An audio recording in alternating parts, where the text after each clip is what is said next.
vai falar de viva voz, na primeira pessoa, sobre o atentado protagonizado pelo regime, tanto politicamente orientado pelo governo provincial e pela diretoria ele, o poder de compra das famílias será restaurado. Senhoras e senhores, prezados jornalistas, constatamos também que muitos saudaram os novos investimentos em escolas e hospitais, mas lamentam a má prestação de serviços, a falta de medicamentos e a corrupção. Por outro lado, fortaleceu-se a consciência cívica dos cidadãos do interior do país. Todos querem participar. Todos entendem que governar é direito, é dever e direito de todos. Ficamos persuadidos pelos argumentos da doutora Sandra Cabral, representante do Simprof em Benguela, que acha que o país deve evoluir para círculos uninominais, ou seja, ela defende que os deputados devem ser eleitos individualmente e não nas listas fechadas dos partidos políticos. Os deputados devem estar mais ligados aos eleitores, aos cidadãos, aos interesses das pessoas e das comunidades. Ela acha também que o nível da corrupção aumentou, quer ao nível dos governantes, quer ao nível da administração pública e da sociedade em geral. O exemplo continua a vir de cima. Todo o povo está consciente que o Presidente da República não cumpre a Constituição, não cumpre a lei da contratação pública, não cumpre a lei da propriedade pública e abusa da adjudicação direta de contratos. Se o Presidente não cumpre, quem é que vai cumprir? Dizia Bonifácio, um estudante universitário em Benguela. Por outro lado, todos querem as autarquias, não apenas para resolver com mais proximidade e eficácia os problemas graves de saneamento, educação, transportes, criminalidade, assistência social, ambiente, saúde e educação, por exemplo, mas para se candidatarem mesmo como cidadãos e ajudarem na boa governação dos seus municípios. Dizem que não procuram carros ou instalações luxuosas, apenas querem ter a oportunidade de demonstrarem o seu patriotismo por participar na administração pública dos interesses coletivos da vizinhança. Todos querem as autarquias o mais depressa possível. Há quem defenda também que se transformem as províncias todas em autarquias supramunicipais, nos termos dos artigos 5 e 218 da Constituição da República de Angola. Mas a grande maioria consultada recomenda-nos que se avance já com as autarquias municipais em todos os municípios, sejam eles 164 ou 325. Como não há nenhum pedaço de terra que não pertence a um município, como não há nenhum cidadão que não viva no município, todo o país deve estar organizado em autarquias municipais. E todos os angolanos devem participar na administração autárquica mediante a eleição dos seus órgãos. Constatamos, de um modo geral, os angolanos amadureceram e querem mesmo uma mudança de vida. É convicção geral que o sistema atual esgotou e já não tem conserto. Está além de qualquer reforma ou revisão. Angola precisa de um novo sistema de governação, uma nova economia, uma nova cultura de governação. Não encontramos ninguém mesmo, que defenda 3 mandatos para o exercício de um cargo executivo pelo mesmo cidadão. Ninguém quer isso. Também ninguém defende como prioridade voltar a alterar a Constituição antes das pessoas aprenderem a cumpri-la. Um mais velho disse-nos mesmo para não nos distrairmos com isso. A prioridade é todos aprenderem a cumprir a Constituição. Se ainda não aprendemos a cumprir a Constituição que temos há muito tempo, para que alterar?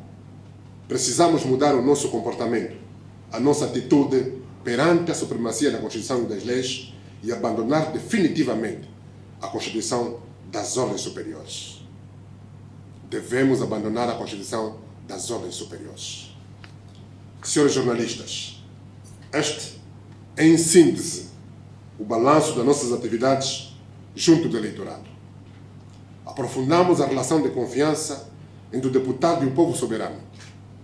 Registramos a manifestação da sua vontade de mudança em relação à sua política econômica e social. Tomamos boa nota das dezenas de recomendações feitas sobre as autarquias, que, aliás, já estão sendo incorporadas no nosso projeto de lei, e fortalecemos a convicção de que só com democracia participativa Angola terá desenvolvimento inclusivo. A tentativa de homicídio frustrado, organizada por milícias do regime na província do Cubango, não reduziu em nada o balanço altamente positivo destas jornadas parlamentares. Entendemos que os fundamentalistas em causa são vítimas do sistema e do obscurantismo que ele constrói, infelizmente, para manter a grande maioria dos angolanos refém. Vós bem sabeis que estas minhas mãos providenciaram o que era necessário para mim e para os que estavam comigo.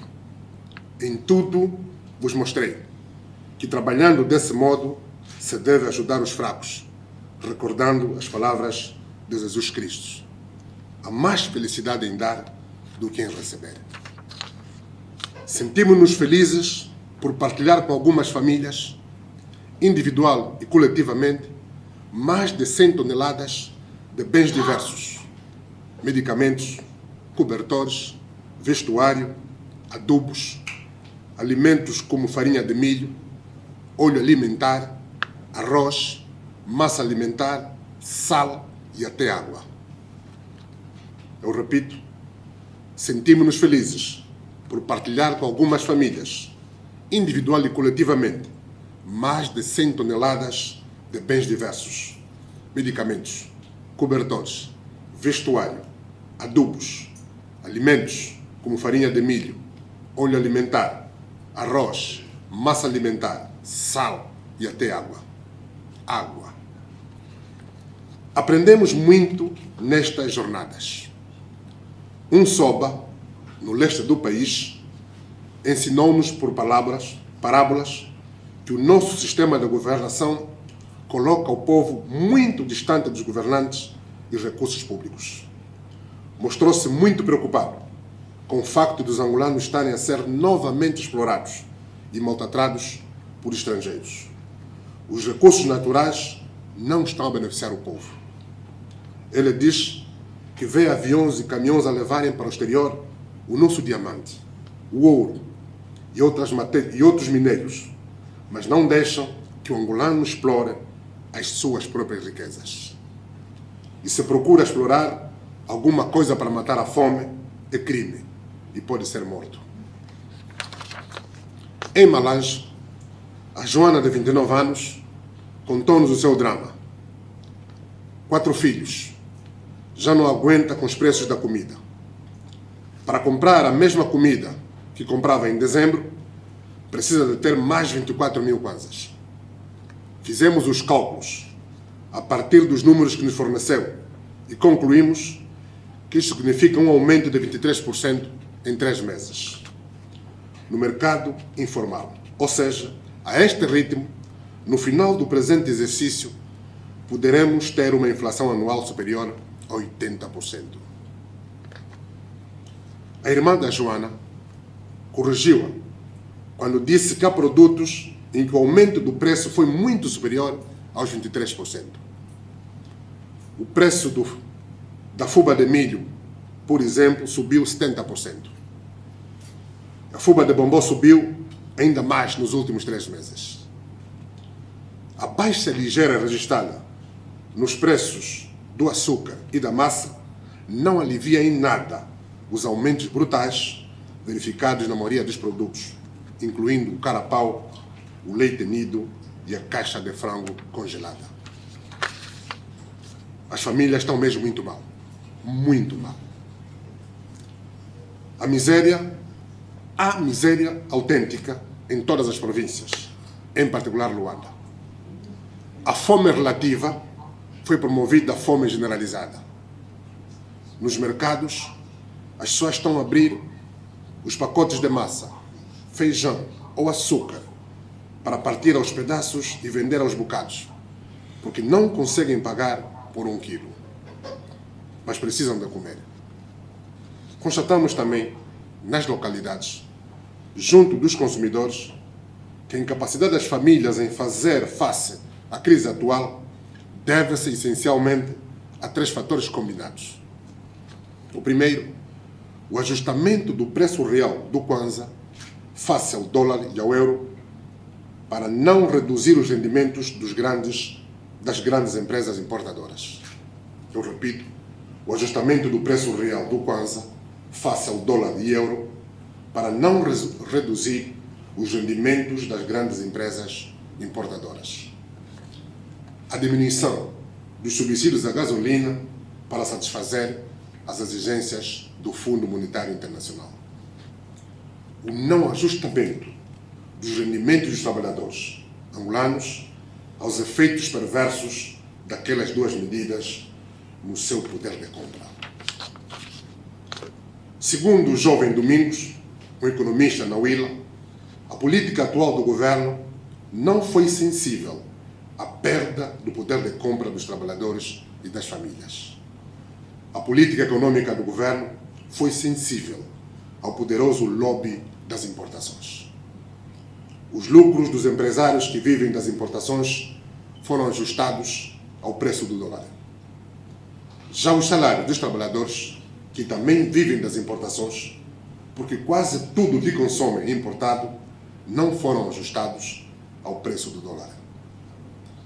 O dia em que os salários forem ajustados em função do dólar, tal como são ajustados os preços dos produtos que consumimos ou os lucros das grandes empresas, dizia ele, o poder de compra das famílias será restaurado.